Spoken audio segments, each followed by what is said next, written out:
Aslan, and I met Aslan probably when I was in like third or fourth grade in Suntown, so kids' church. So that's how I met Aslan. And this is Alexa. I want to say you were in fourth grade when I met you, when I came back to Crossroads and started working in the kids' ministry. I was born in 1995, so I'm kind of right there on the border, but I identify with like Generation Z. And I am also right on the border between millennial and Gen X, but definitely identify with Gen X. What's a moment we've shared together that you'll always remember? Okay, I've told you this. This is not spiritually significant at all. It was the time when I was leading King's Kids and you were in King's Kids and we were singing for a weekend service. And you were backstage with your mom, lying on a pew on your belly, and she was French braiding your hair so tight that you were crying. I believe that 100%. But you had a really cute outfit on. Of course I did. It was the Rudolph reindeer Christmas outfit. Yes. Yep. Tell me about a moment between us that passed that you wish you had taken advantage of. I guess I feel like oftentimes when kids left elementary ministry, just because that's where like I worked most closely, that I lost touch with them. And I mean, you would be a great example of that. Not that like we lost touch altogether, but I think in hindsight, like wish that maybe I'd been more intentional, like through middle school, high school, even college years, even just like an occasional check-in, like, hey, how are you doing? What's going on? Yeah. How can I be praying for you? That kind of thing. Tell me about a moment in your life that changed your spiritual trajectory. Probably there's two. I was baptized in fourth grade, so I think that probably has something to do with like where I am today. And you were definitely heavily involved in that. Like I have a memory of you being on the stage and just thinking like, I would be like Miss Aslan someday. But then I do think that there was another shift in college where I kind of got to a moment where it was like, all right, I either got to choose this for real or like I'm going to walk away completely. And thank God it wasn't the second one. But you know what? Like I would say I had a similar experience in college, and I was at a Bible college and like was pretty sure like what I knew what I was doing with my life. I just think that's part of life too, is like at some point there's a critical moment where you decide like, is my faith going to be mine or is it not? Well, good morning, everybody. How are we today? Good, bad, someone okay? Good, that's helpful. Thank you. Yeah. Hi, Garrett. Good to see you. Good spring break for families? Yes, no? Katie, you refreshed, ready for the rest of school year? Okay, very good, very good. Well, I'm excited to be here as we jump into week 4 of this series, Generation We. And we kind of started out this series in week 1 by looking at the fact that about 50% of young people who grow up in the church and graduate high school attending church walk away from the faith community after graduating. And we said 2 things about that. Number 1, we're not okay with that. And number 2, if we're going to do something about that, it's going to require us to come together to say that this is a we and us problem. This isn't a they, them problem. We can't point the finger to a certain generation or it's parents these days or it's kids these days. No, we've got to come together and say we are going to be part of the solution as this generation of the people of God. In week 2, we looked at the importance of modeling the faith we want to see passed on to the next generation with things like modeling Bible engagement, but modeling actually pursuing Jesus and being sincere whenever we don't do that well, to repent to those that are watching around us. We looked at the importance of modeling what it looks like to actually help others grow in their faith, what it looks like to model serving. And then last week, we looked at the importance of being intentional with our time to both build faith in our lives, but then also to pass on faith to the next generation as well. We said we must prioritize what's most important.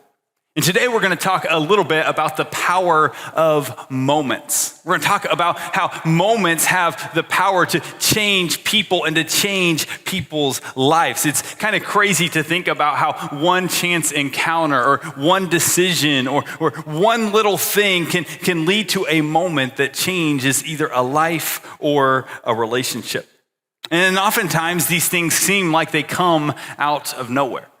I mean, think about your own life. There's probably been some moments that have been significant. Maybe for you, it was a national or an international event that happened that shaped things for you, shaped a way that you viewed the world. There was a survey done in 2016 that looked at generations from the silent generation up through millennials and asked questions about what significant events kind of shaped their generation. And if you look at the silent generation, they identified World War II and the JFK assassination. For the baby boomers, they identified JFK's assassination and also Vietnam up near the top of that as well. For Gen Xers, they looked and they saw the election of President Obama as significant, as well as the fall of the Berlin Wall. For millennials, up near the top of that list was the Iraq and Afghanistan wars were significant there, and then also the election of President Obama. But one of the things that struck me is that across all of these generations, there was one shared event that was number one, and that was 9/11. So in 2016, whenever you look across all of these generations that have so many unique things that happened, there was one thing that all of those generations had in common as a significant piece. And I think if you were to do this survey again here in a couple of years, you would probably see something like COVID-19 being near the top of that list, or Russia's invasion of Ukraine. And so today, what we're asking is, how is it that we can be intentional to leverage these moments for gospel-centered conversations? These are shared moments that we have. These are things that happen in our world that change things. And a distinguishing marker of the people of God is that we seek to engage these things. We look at what's happening in the Ukraine. We look at what's happening in our world outside of that. And we look at these things and we try to say, what does the truth of who God is and what God's done and what he is doing now, how does that speak into this situation? How do we make sure we are looking at this through the lens that God would have maybe on this, rather than a certain political leaning or a certain news channel that you watch or any other paradigm? How do we see these things through the lens of who God is and what he's doing, and allow that to shape how we speak into these situations? But I think we all also have moments in our lives that were maybe a whole lot more personal that have shaped us as well. Maybe it was the first breakup with your first love, or the death of someone that was really close to you. Maybe for you, it was the rejection or betrayal of a close friend, or a crisis moment where you really had to trust God. Maybe it was the first grown-up decision that you had to make. Maybe it was becoming an empty nester, or it was one of those fork-in-the-road moments in your marriage, a fork-in-the-road moment with your job or your career, a relocation, an illness, or an accident. Right now, research is showing us that these moments that happen in individuals' lives are incredibly powerful for indicating what's happening in their faith journey as well.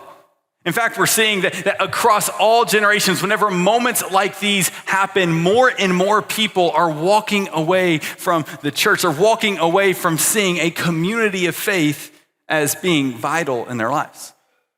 I mean, just think about your own life. Maybe who in your life do you know that maybe you walked through some key moments with, but then something happened that was unexpected. Whenever that moment struck, it changed things for that person.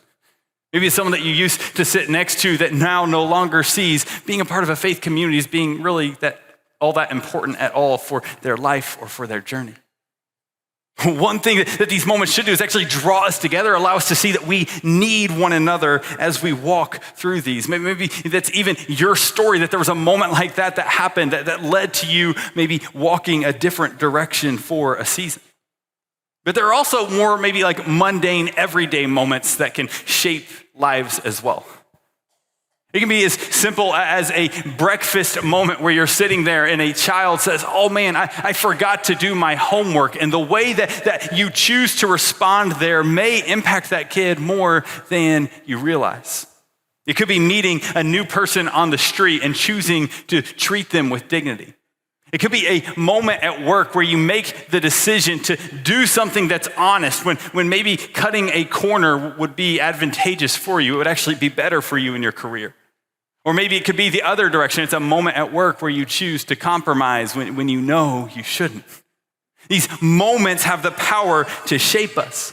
It could be a moment of confessing sin or having sin confessed to you. These moments are opportunities to shape and form lives and to transform relationships as well. And you can prepare for some of these, but oftentimes the primary preparation we can do to get ready for these things is actually becoming the kind of people who have some instincts that allow us to respond in a way that doesn't alienate relationships. Some people would call this becoming people of character. So this is how I'd like for us to think about people of character. People of character are those who have developed the instincts to respond in moments, even spontaneous moments, in a way that reflects a transformed heart. It's about changing what our instincts are in those moments. And again, the question before us is, how do we leverage these moments for the purpose of gospel-centered conversations? Of conversations that point to who God is and what God is doing in this world. And throughout this series, we've been in Deuteronomy chapter 6, looking at this key moment in the history of Israel. The people of God have been delivered out of slavery, but even after they were delivered out of slavery, they chose not to trust God, which led to them actually wandering around in the desert for 40 years because of their disobedience to God. Now God is preparing them for this land in this moment 40 years later that he had promised to their ancestors. And God uses this moment to speak through Moses. God is inviting the people in this moment to a deeper relationship. He's inviting them to experience a relationship with him like he had created them to experience as people and as a nation together. And this is where Deuteronomy 6 comes in. Deuteronomy 6:4 starts with the words, Shema Yisrael, hear, O Israel. We've heard those words a lot throughout this series, but then he goes on to use the personal name of God. He says, Yahweh is our God, Yahweh alone.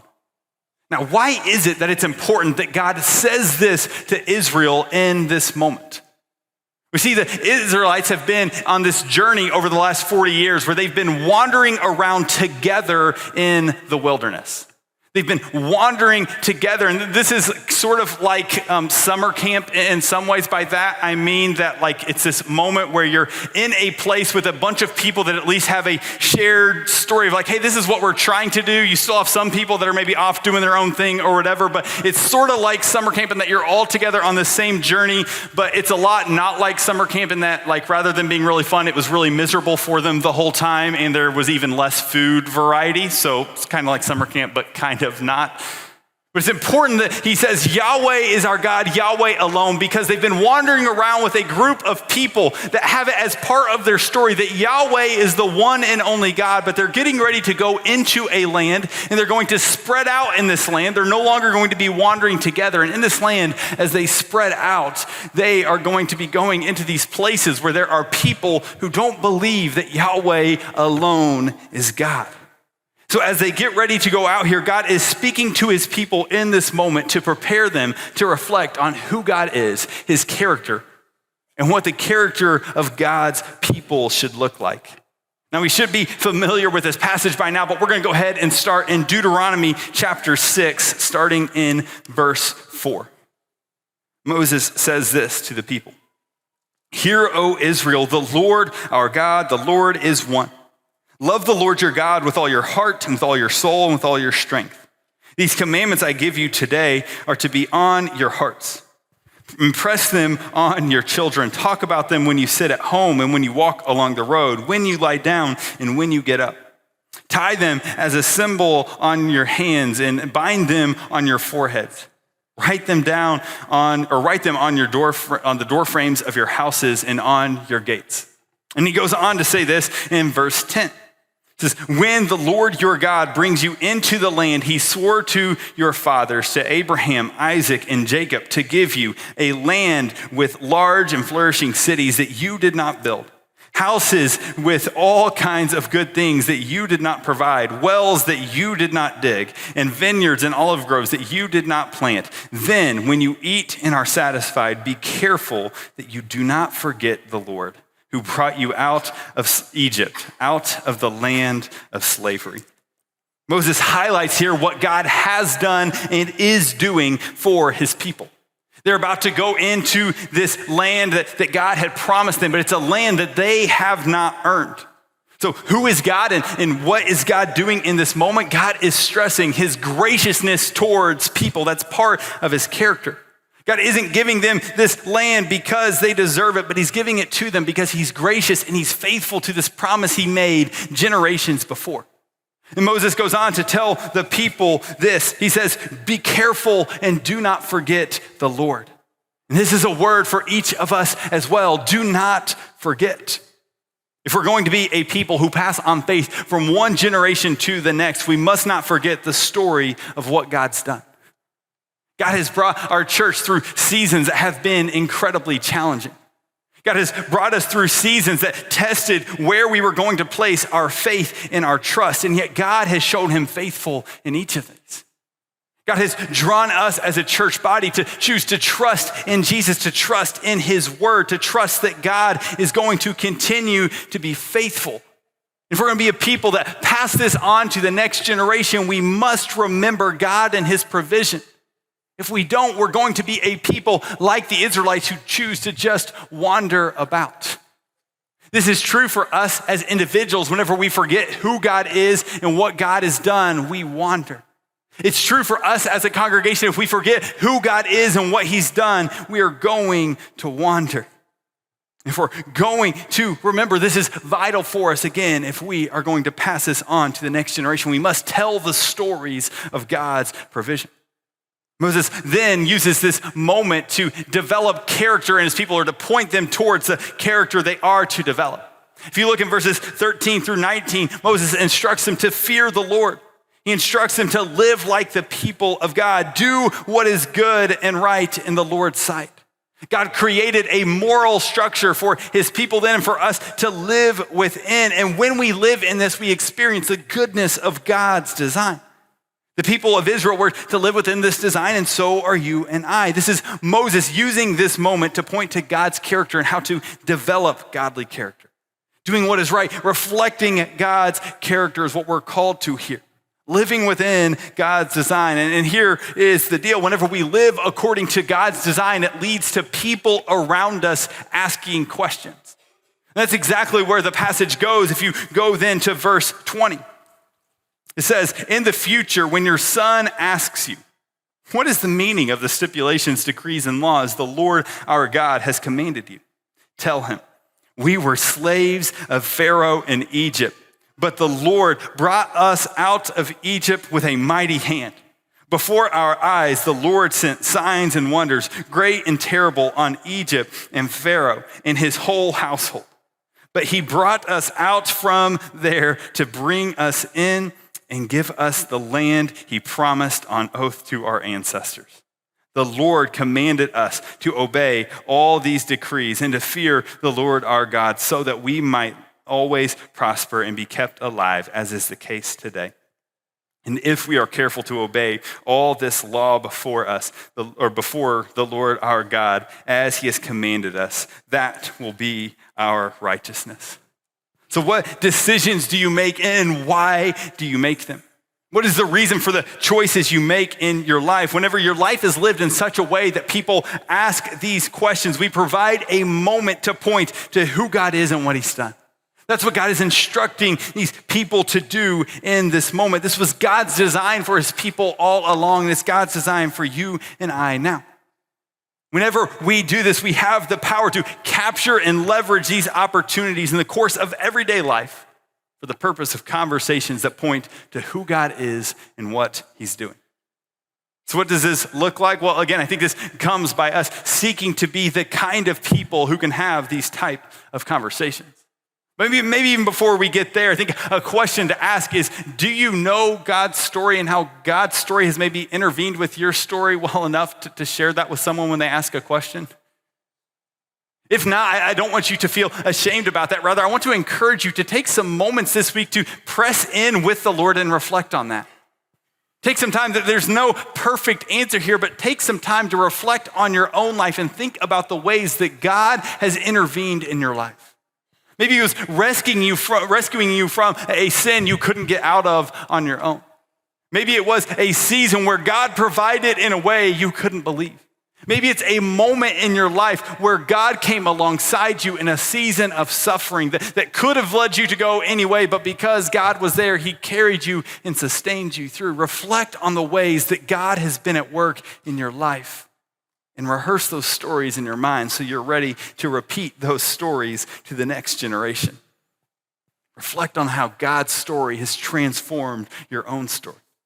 But in addition to that, I think that we can also do some work to become the kind of people who, again, are ready to respond in these moments, to leverage these moments. William P. Smith wrote a book called Parenting with Words of Grace that focuses on conversations and words and how those really can transform in parenting. But he makes a statement in there that goes well beyond parenting. I think it applies to any conversation you have any day in any relationship. And here's what he says. He says, the things we choose to say or not to say, along with the way we say them, are either an invitation to or a warning against greater relationship. Now, I want to take a couple of minutes just to think about how maybe this would apply to us as we think about approaching different moments that come about in our life.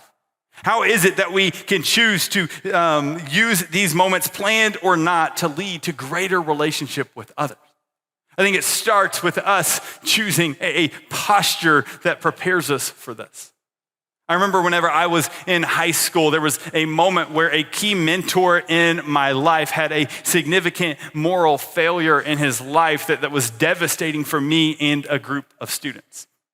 But in that moment, what happened for us is there were a couple of leaders named Todd and Kristen who opened their home and they welcomed us in. And it's one of those weird moments where I can remember back to that moment. And I remember being gathered in this room and I said some incredibly dumb things in that moment. But what was really powerful was that in that moment, Todd and Kristen weren't there to just correct me. They weren't there to jump on me for not thinking about things rightly. I was a kid walking through a significant moment in my life. Instead, what they did is they listened.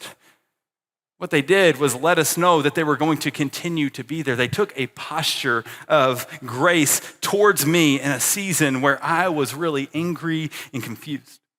And Deuteronomy seems to infer that this sort of posture would be experienced by children. Children would understand that they could ask questions of their parents or an older generation about things as they come up. But in our current culture, this is becoming more and more rare because Google seems a whole lot safer than a person, right?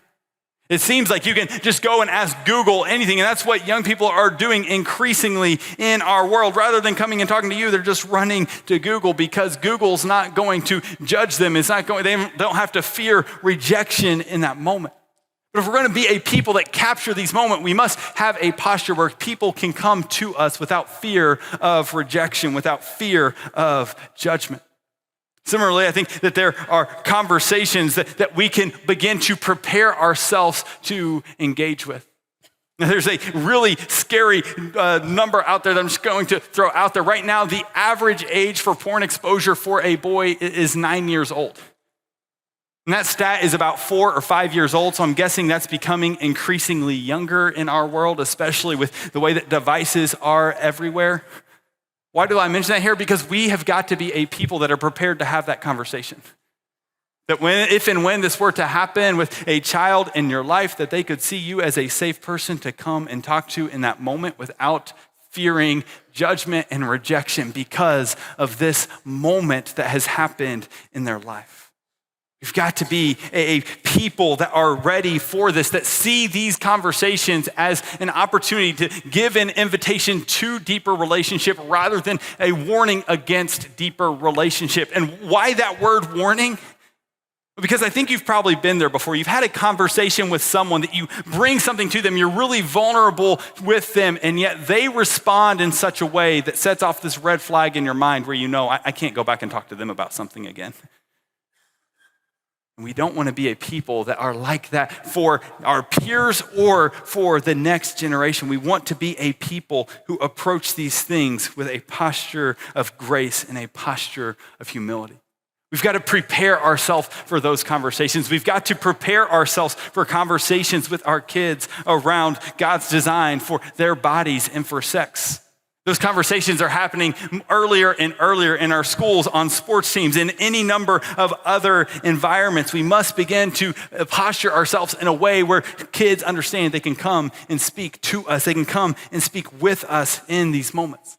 We must be ready for these conversations around things like cheating or plagiarism or any number of other things that they are tempted to or that they confess to. We must be ready to respond in a way that has a posture of inviting them deeper in rather than warning them to run away. We must be ready to talk about the hard things in life. We must be ready to engage with people, again, letting them know that they can come and talk with us. Oftentimes people, and I think young people in particular, are not so much turned away from the church by the church's belief on any number of things. Oftentimes it has to do with the posture people take as they engage with things going on in our world. Sometimes they're not surprised by what the church believes, but what they're surprised by is the fact that the church responds in such a way that doesn't reflect Jesus. So let's be a people who reflect Jesus. If you're a young person in this room, I'm not too far ahead of you. I want to let you know that one thing that is an onus on us in this is to actually have a posture of humility. Specifically with parents or others in the church, trust that they actually have your best in mind, that they actually are trying to help you along in this road. And they may not handle these conversations perfectly, but they're trying to have these conversations because they love you. So let's have a posture of mutual humility and mutual grace as we seek to engage with these moments in our lives that have the power to change things. Second thing I think we can do in addition to looking at posture is to have a priority of relationship, placing priority on the relationship. As we think about moments and our responses to them, ask the question, what is our goal in this interaction with a young person or with anyone else that you are engaging with? The purpose outlined there in Deuteronomy is that every generation would know and experience God's faithfulness. The invitation there was that every generation would experience the goodness of God's covenantal relationship with his people. This was a legal and binding relationship that God committed himself to with the nation of Israel, and each generation was called to pass this to the next. This is exactly what we see in Deuteronomy 4, 6 through 9 that we've looked at throughout this series. This talk about these commands, about this structure that God has put around your relationship with him in all of life. The relationship was vital. The people were to personally pass this on to the generations that follow, and the people were to take a communal ownership of this. God was giving them a way to make sure that even when they failed to remember, they could go back to this story that had happened before. Again, anytime we fail to remember who God is and what he's done, we begin to wander. It was true for the nation of Israel, and it's true for you and I. We will wander if we put our focus anywhere other than who God is and what he's done. The third thing I think we can do is have perspective. If we're going to see this happen and see these moments taken advantage of, we have to have perspective and take the long view. Now, this relates to both of these previous points, but I think it expands on it as well. I remember growing up, at some point, my mom let me in on the fact that she had been praying since I was a young child that the Lord would get a grip on my heart because she saw two trajectories for me, either ministry or prison, okay? And somehow I'm here today, so I don't know if that makes you feel better or worse about me being here. But anyways, that was my mom's perspective. But what I love there is that my mom took the long view.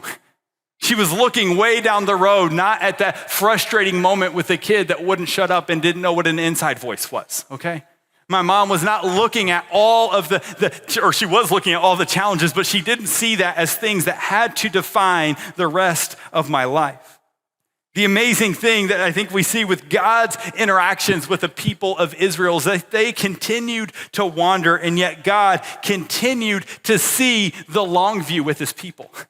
In fact, God sees this moment with his people in Deuteronomy 6, and he sees the long view that points all the way to Jesus coming some 13,000 years after this. Jesus took the long view and kept saying to his people, "Return to me.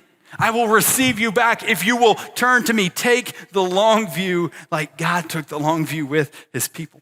Let's take the long view with young people. Every moment does not require a lecture.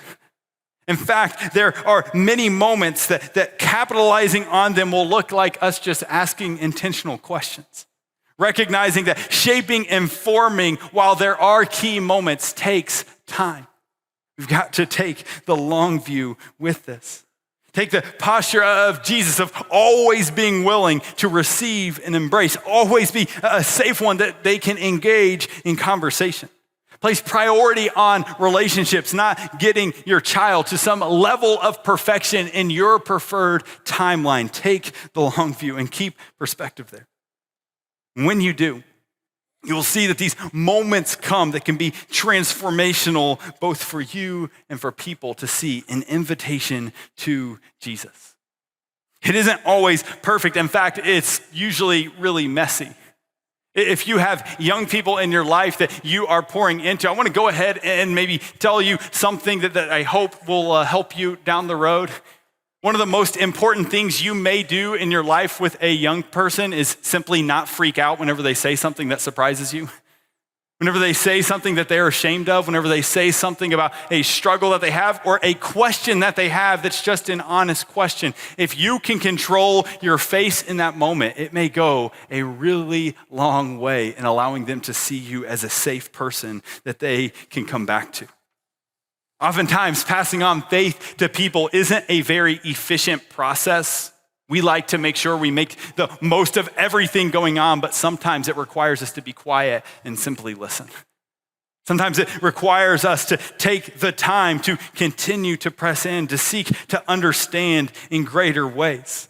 And if you don't have maybe the words right now for a conversation that you're having, or you have some questions about whether or not you have the right words, I'm going to give you 3 magic words from Kara Powell. It's simply this: tell me more.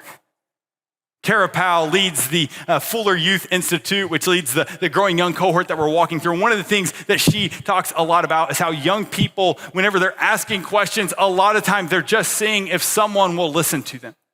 But a lot of times what adults take that opportunity to do is give them a big, long lecture that may answer a question they're not even asking. So one of the powerful things we can do to make sure we're even just understanding is whenever these things come up, rather than trying to come up with a perfect answer in the moment, simply say, tell me more.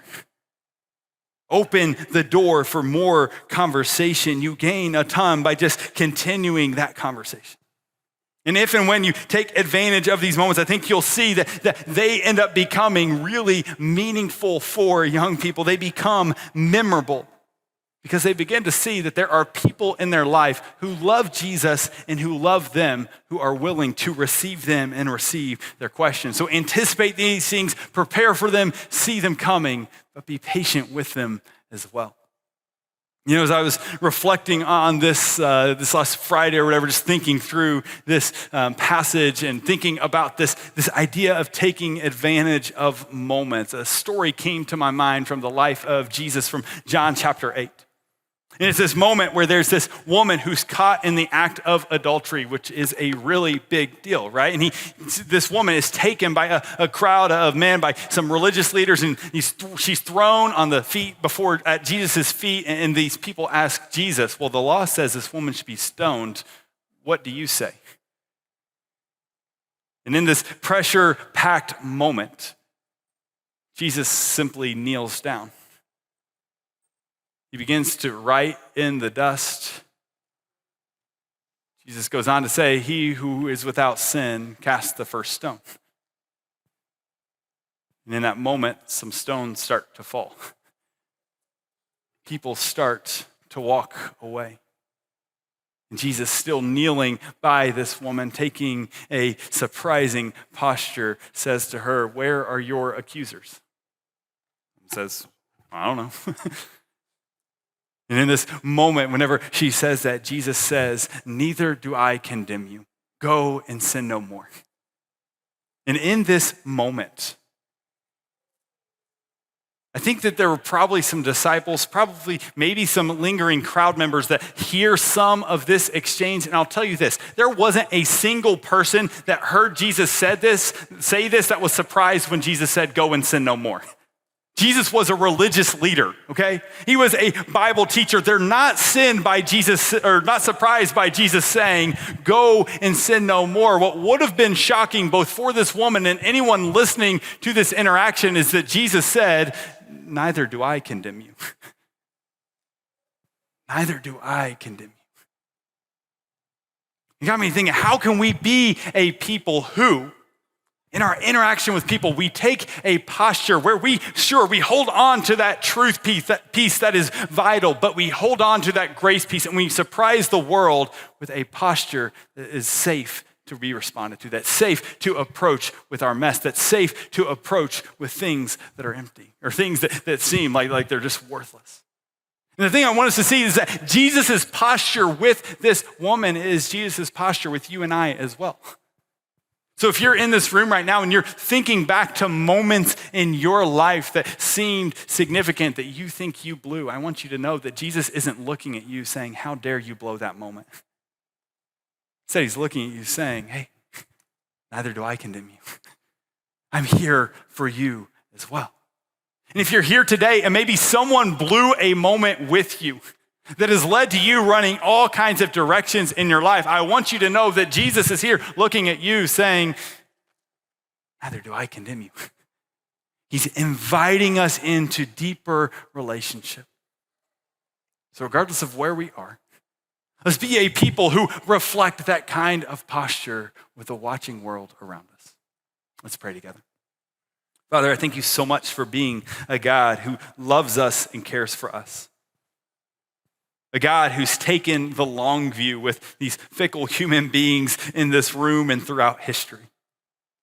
God, right now, we ask that you would shape us and form us to be a people who reflect you in all of life. We pray this in Jesus' name. Amen.